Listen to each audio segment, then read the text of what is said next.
But y'all ready to get into this, man? Y'all ready to get into this? Let's do this, man. Do it. Already. So like I was saying, man, it's like y'all heard me talk about. We talked about this briefly before about HBO Max and Warner Brothers going to be releasing. Well, Warner Brothers going to be releasing all their titles to HBO Max. It pissed off a ton of people. Mm-hmm. It did. Mm-hmm. You know, everybody was like, "Wait a minute, what about my back end deals? You know, if it's supposed to hit this amount of box office receipts, I'm supposed to get a bonus. Y'all did this for Patty Jenkins with Wonder Woman, but what about me? You know, I want my bonus too." And we have it right here from Bloomberg. And Emmanuel was the one that sent me this article, and hopefully he'll be able to join us tonight. But it looks like Warner Brothers has caved. It looks like they have caved, and it looks like they have come up with the deal to pay out everybody. I have a different opinion on that. Really? I don't think they caved. Okay, let you go. Go ahead, man. Go ahead. Now I'm gonna tell you why I don't think they caved in a minute. Oh, okay. But it says Warner Brothers guarantees filmmaker a payday for HBO Max. Warner Brothers has come up with a new plan to compensate filmmakers during the pandemic to treat every movie like a box office smash.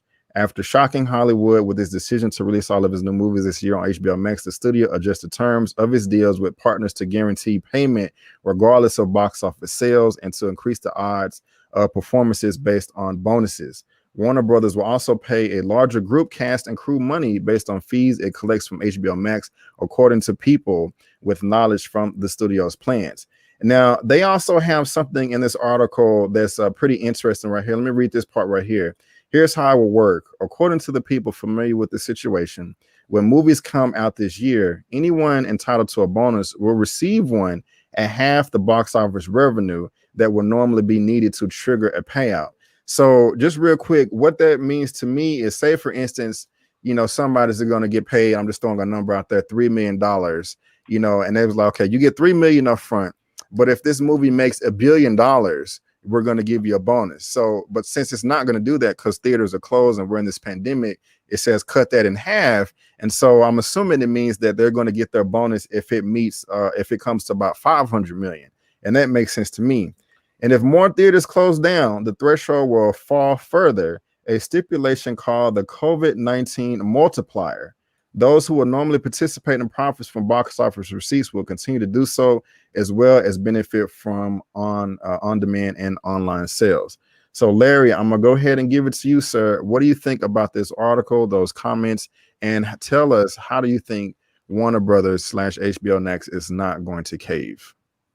See, I think what's happening here, I think that Warner Brothers is setting themselves up so they don't get pushback from the other cast and crew, from the other unions. And so that people, because right now, when you have the directors union, some of the people from the Screen Actors Guild, all these, you know, some of the big actors, all these agencies, CAA and whoever else pushing back, ultimately when it hits the public sphere, you're going to have a whole bunch of very rich people complaining that they can't make more money. But when you have some of the smaller people, the cast and crew, when you have the electricians union and, you know, and whoever else, the cinematographers union or whoever other unions they have out there, all the multiple unions you have on set, and those people are starting to get paid when they didn't think they were going to get paid. Those people now are going to be like, hold up, rich people. I need to feed my family, and this deal is actually working for us. And so they're not going to find as much support as they may have had before. And I think Warner Brothers I think what they did was just cut off all the support that the Directors Guild and some of those big actors were going to get from other people. I think they just cut that off right there, because you're going to find a lot of those people who may not have gotten anything before are now going to get something moving forward. And I think a lot of people are not going to care if that money comes from, you know, from some union, from some deal that got lopped in half, you know, from Warner Brothers, because they say, okay, well, this movie's not getting made, so we're taking the money that was budgeted for that and we're moving it over here. They don't really care where the money comes from as long as it ends up in their pocket, you know. And so I think, and on top of that, I think that Warner Brothers is planning to sort of kill the theaters. Some of these theaters that are on the cusp, I think they're planning on killing them off so they can get back into the theater game. Because the laws have changed over the last year or so where studios can now get back into the studio game, but we haven't seen them do it yet. I think they're planning on doing that coming into 2022. Okay, that's an interesting theory that makes a good amount of sense. Some things that I didn't think of. Lamont, what you think? What you got? Larry's back end point is definitely one I think, but I think it's more so that they're trying to find different ways to monetize the stream. Right. And I think that this is a reactionary move on their behalf because of some of the backlash they got from Hollywood. And what they're trying to do, because you sent a graphic that I already knew, that the stream service has been down since Game of Thrones left. Right. And they have a wide array of content. They've got all this DC content. They've got all this comedy content. They've got a wide array of content, but they're not seeing the traffic coming to their site. And so by trying to appease the individuals that felt like they was getting cut out, they're doing two things. Number one, they're throwing them a bone. And number two, they're still keeping it relevant on the stream to try to get more eyeballs to their stream service. And while they're doing that, finding ways to continue to monetize things being A, on the stream, and B, in the theater. And for them, what I want to know is if this all backfires, who's carrying the bag? That's what I want to know. If it all backfires, who's responsible for carrying the bag? Who's going to lose the greatest amount of money? Is it going to be Warner Brothers? Will it be HBO? Who's going to lose the most money if this backfires? And that's Lamont, I don't think it's going to backfire, because I think the people at Warner Brothers and HBO Max are simply looking at this as much in the same way Amazon looks at the Fire Stick. It's a loss leader. It's a way to bring people into your home and saying, okay, people are looking at all this stuff in the window and seeing, oh, dang, they have this, they have that. I don't really want to pay this, but then they just keep showing you more stuff in the window, and eventually you come on in, and then you're there, and then you're like, I like this, I'm staying here, and you continue to pay your $14.99 a month. Okay. And anybody who has HBO Max knows once you get inside HBO Max, it's legit. It is legit. It is legit. It is like I was a Game of Thrones fan. They've got great other content up there that I like. So it's been hard for me to understand that people are so one genre dedicated that they couldn't find enough justification to keep the app beyond Game of Thrones. And so, Larry, in your estimation, what you see them trying to do is you see them trying to get people to just pay the subscription. So what is the ends? The ends is them paying a subscription or them generating more numbers on their stream service. What is the ends for the marriage of HBO Max and Warner Brothers? Oh, I think it's both. By doing this. I think HBO Max wants to get people into the subscription service because I think once they get them in, they're going to keep them in. And so even if they have to use some of the fees they're paying for Warner Brother Films, even if they have to use some of that as a loss leader, I think eventually what's going to happen is they're going to get so many new subscribers that moving forward, they're going to make money. So here's the thing, Larry. Here's the thing about this. The graphic B. Avery sent me is completely true. Since Game of Thrones ended, they've lost half their subscribership. So if we're going to go down the road you're saying we're going to go, and we're looking at the data that they're giving us, that means that they're going to have to keep some of these new movies on the stream service, which is basically my point going forward. True, but let's not forget that some of that loss of subscribers also coincided with a mass exodus from cable as a whole. It wasn't just HBO that was losing subscribers. People have been cord cutting and leaving cable TV, by the millions every year. And so when you start talking about those types of numbers leaving, a lot of people only stayed with cable because they wanted to watch HBO. Once HBO was like, hey, we have our Max service now, and you can actually get HBO without having to have cable, there's going to be a lot of people that are going to simply say, you know what? I want to watch the next Sex and the City when it comes out. I'm going to go ahead and resubscribe. But except instead of going and getting cable again, I'm just going to go get HBO Max. Were y'all a fan of Sex in the City? Huh? Were y'all a fan of Sex in the City? I was, yeah. You were, okay. I've never seen it. Okay. It was a fantastic show. It was not something I would think was normally in my demographic, but it was really well written. It was entertaining. It was everything that you would think a show like that would be. It's funny. It's sexy. It's a chick flick on top of that too. So it's something that you can watch with your wife or your girlfriend or whoever, and both of you can enjoy it. Then there's a reason why I asked you that. I didn't send you guys an article or anything, but I don't know if you guys know, they are talking about bringing it back for another season. 3 out of the 4 women are coming back. It was a popular show, like you said. I didn't watch it consistently myself, but the few episodes that I did see, I did enjoy.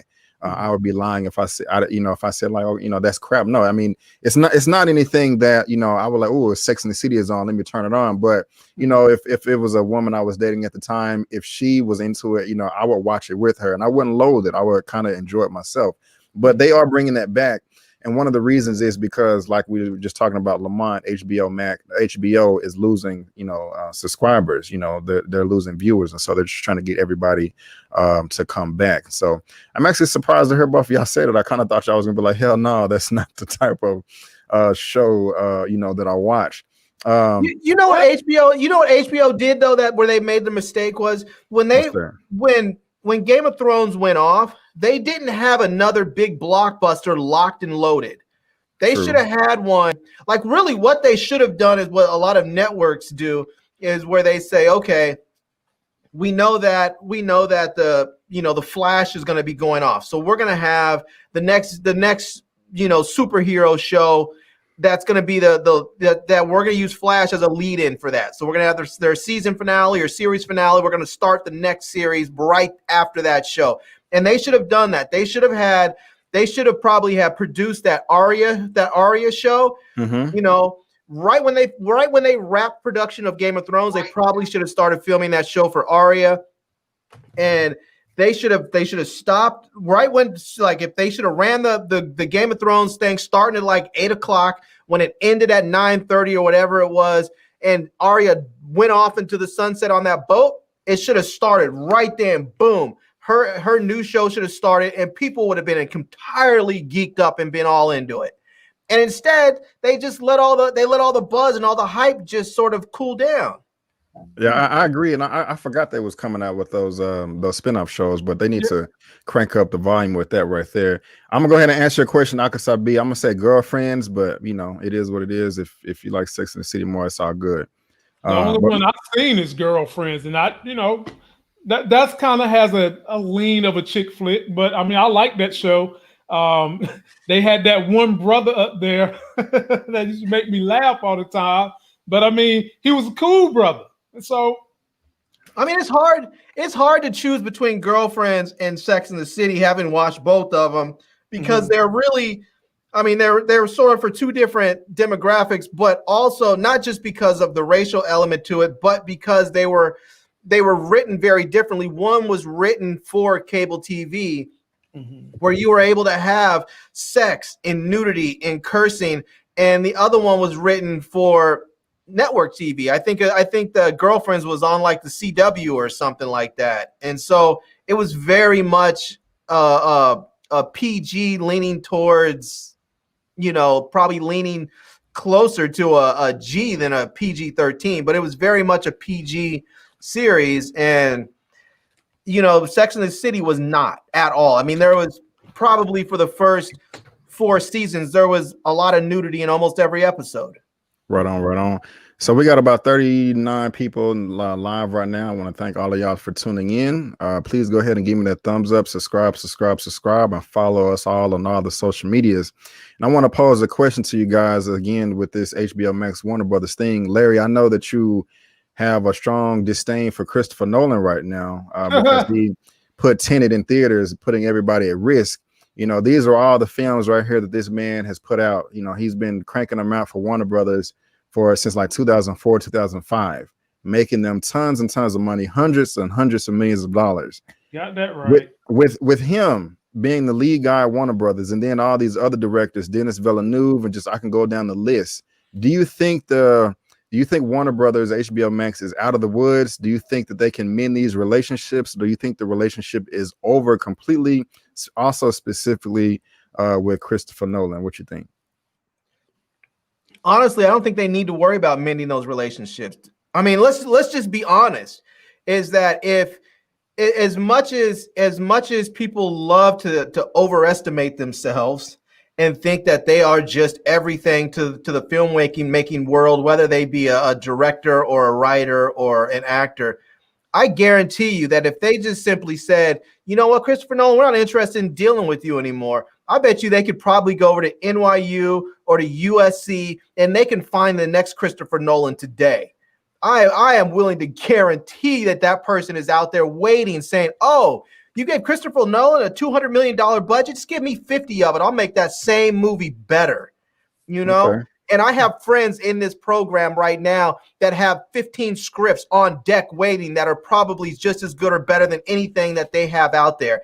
And the next generation of filmmakers is always there, always knocking on that door, always scratching, waiting for their opportunity. And if someone like Christopher Nolan overestimates his value, that next big person, that next special thing is right there in the wings waiting. So I personally from a business perspective, I would simply say, dude, you're going to fall in line, or we're going to let you go and go find something else. Go find someone else. You know, Lamont, you got anything to add to that?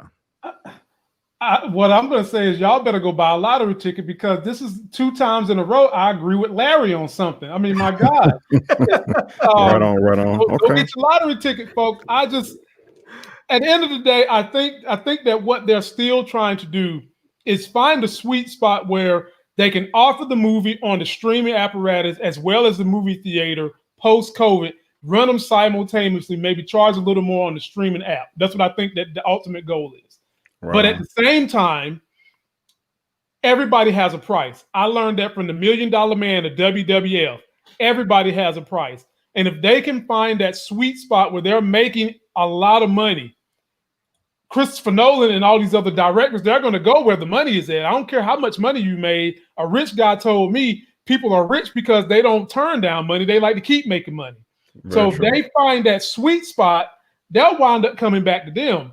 But if they don't, I'm with Larry. You find another up-and-coming actor or someone who has balls, panache, whatever you want to use to say they have chutzpah, and get them to do your script, and you create a monster over there taking over the stream as well as the movie theater, and then you make them come back to you.